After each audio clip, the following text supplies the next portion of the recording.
Alright, so now we're going to start with the curry shrimp entree. So we're going to need jasmine rice, which is a very sweet, classic rice used in both Thai food and Indian food. It's same instructions as most rice that you can make. It's 2 cups of water almost to 1 cup of rice measurement. So I put in 4 cups of water. I'm going to do 2 cups of rice. And we're going to start with that, and then we're going to get the curry stuff put together.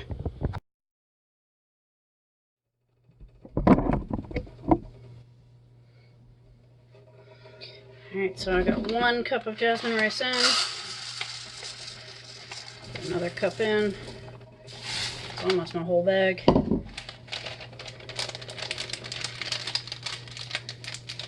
So I got 2 cups of jasmine rice. I've got that in the water, heating up. And jasmine rice is going to take roughly 15 minutes on a low simmer after I bring it to a boil. Unfortunately, it did not get all the way to a boil. So we're going to set our timer for 15 minutes. I've got tomato paste. I'm going to use 1 cup of tomato paste, which is going to go in here to start the sauce base.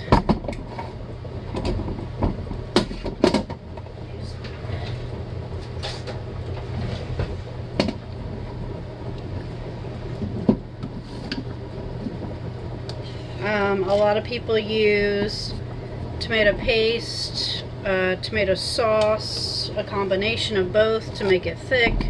I use tomato paste to make it thick.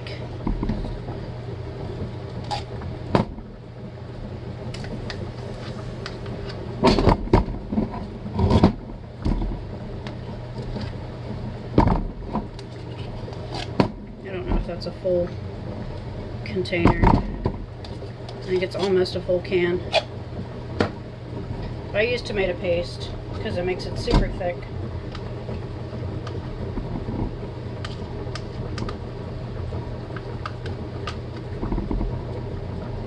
Reduce that to a simmer.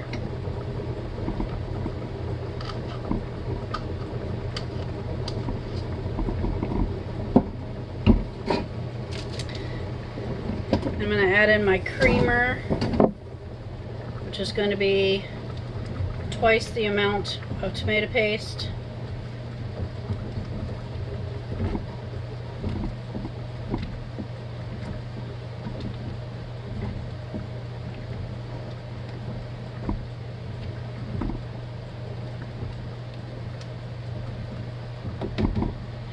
You can use coconut oil, or coconut milk, regular milk, almond milk, soy milk, pretty much any kind of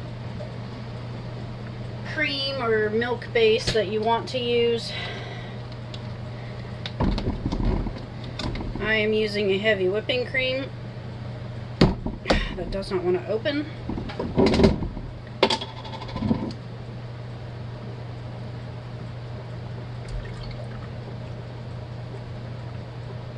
It's going to make a lot of sauce. A lot.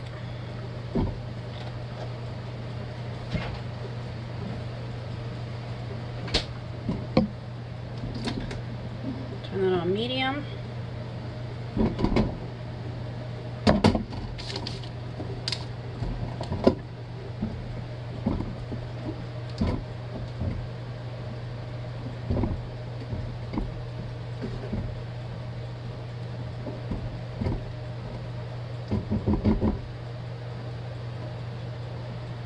It's got a good simmer to it.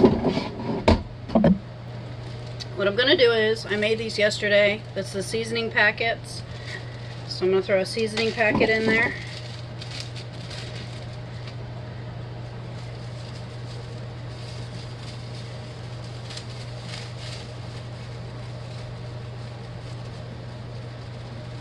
See how easy that is?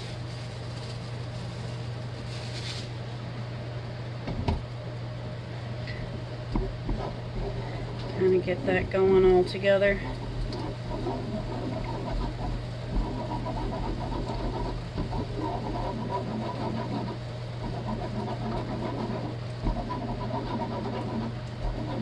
The thing is you have to make the sauce before you can cook the shrimp. If you cook the shrimp first, it can overcook while it's settling, or, I mean, get too cold or anything like that. So if you cook the sauce first and then throw the shrimp in to boil in it and cook as it goes, then that's a little bit easier as far as saving time. And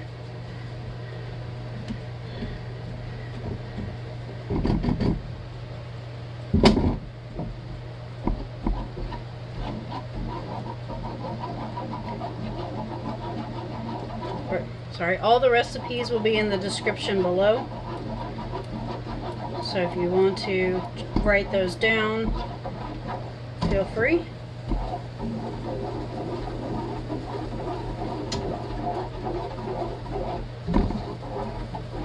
You see how thick this sauce is going to be? I can add more cream to it if I need to. This is why most people do like a paste sauce combination or simply just a tomato sauce.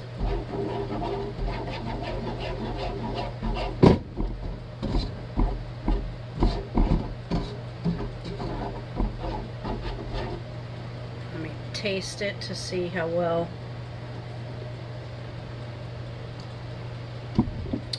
Okay, the seasonings are good. It's definitely going to need salt. For Michael's sake, as far as the acidity of the tomato paste, I'm going to add a little bit more cream.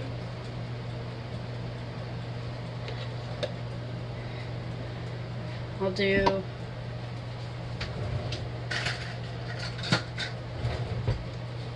half a cup to start.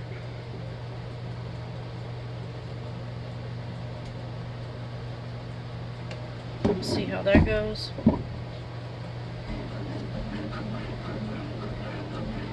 The more cream you add, or the more milk that you add, the lighter the color is. It'll go from like a golden color. Sometimes if you don't add the cream or anything to it, it'll be a reddish golden, but it'll lighten it up to more of a yellowish. And also, as you see, it thins it out.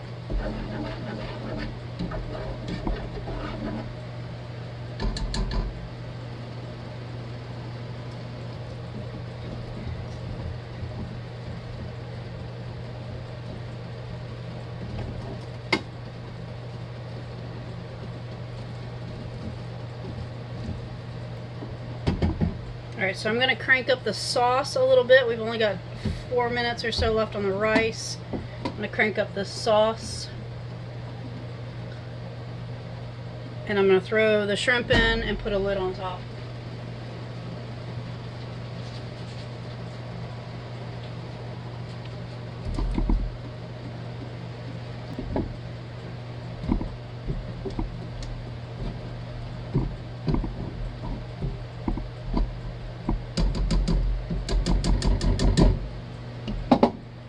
Alright, the rice should be done in just a second. My chicken's about to go off. The shrimp looks pretty much done by now. I'm seeing white under there. That means it looks done. There's the chicken. Let me test the rice to make sure it's cooked.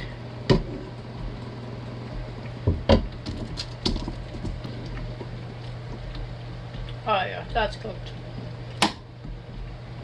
So what I'm going to do is I'm going to rinse the rice so it's not so sticky with cold water.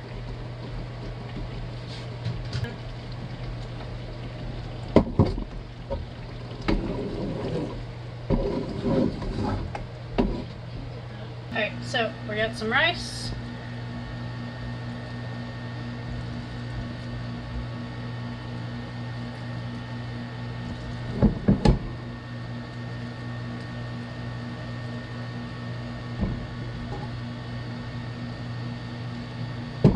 We got some shrimp.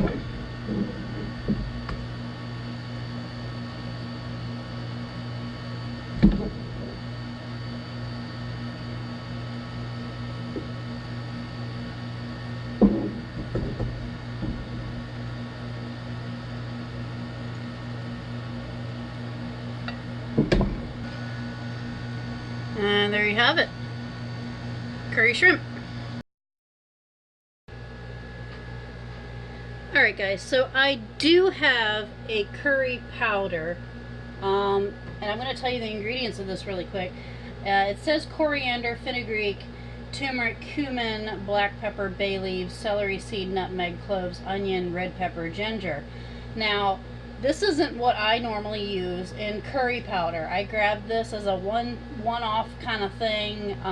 I didn't want to put together my spices. I didn't have spices already set aside, like I usually try to do with my mixes, or buy pre-mixes. Like I'll do like seasoning mixes and stuff like that.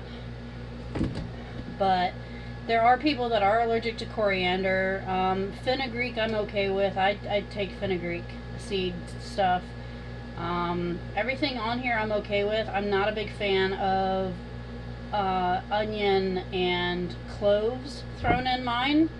So we're gonna make it without the coriander, the fenugreek, the onion, the cloves, and all of that. I'm gonna show you how to do that really quick. So what I'm gonna do is I'm gonna get some plastic wrap and just kind of make myself a little bed of plastic wrap.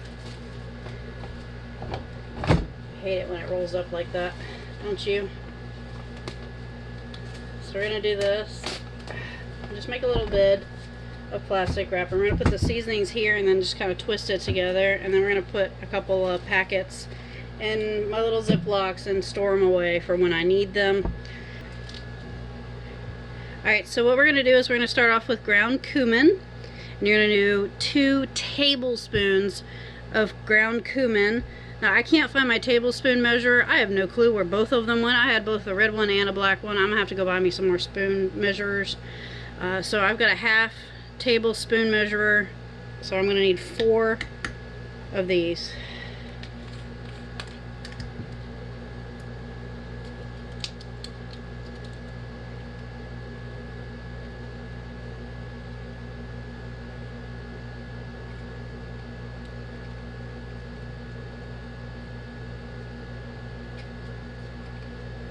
Now if you were going to add in the coriander, you would do also 2 tablespoons of coriander.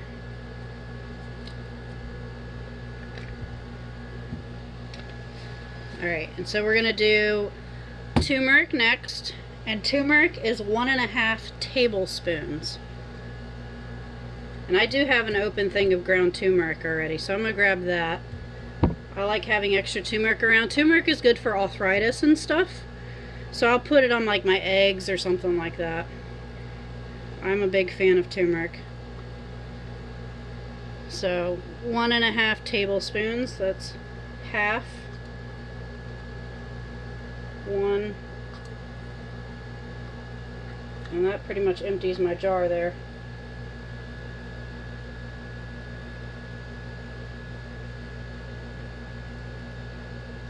Half. That empties my jar. So I'll set that aside. And then next you're going to need ginger, ground ginger. So you're going to need 2 teaspoons of ground ginger, because this is a very strong flavor to be throwing in a spice mix. So I've got my teaspoon measurer, and you're going to need 2 of them.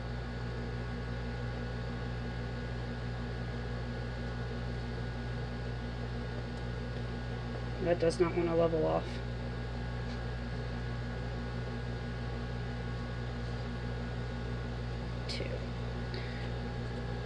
Alright, and then you're going to need 1 teaspoon of ground mustard.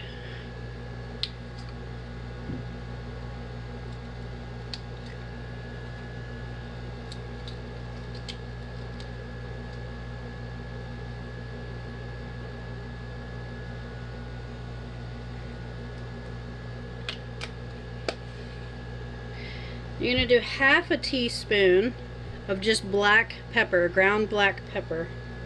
Unfortunately, I can't measure that out with a pre-shaker mix here. So I'm just going to try and do the best I can. There we go. And then you're going to need some cinnamon. You're going to need 1 teaspoon of cinnamon. All I've got is these little packets, unfortunately. And my scissors are right here. Sorry about that.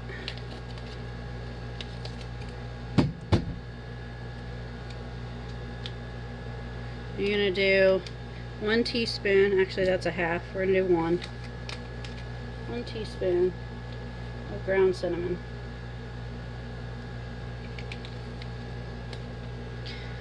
And then we're going to do half a teaspoon of the really expensive cardamom. It's said that you don't need as much of this spice as you think you do, but you're going to pay pretty high out-of-pocket cost for it.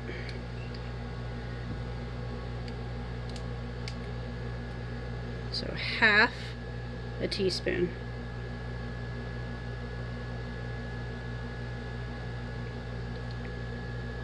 And I'm going to leave that off because I'm going to make a couple more piles of mix here. And then you're going to get the heat that you need, the cayenne red pepper, or you could use any sort of chili, ground chili pepper. You're going to do half a teaspoon of this as well. This is where a lot of the heat of it comes from, other than the acidity of, you know, like tomatoes. So half right there.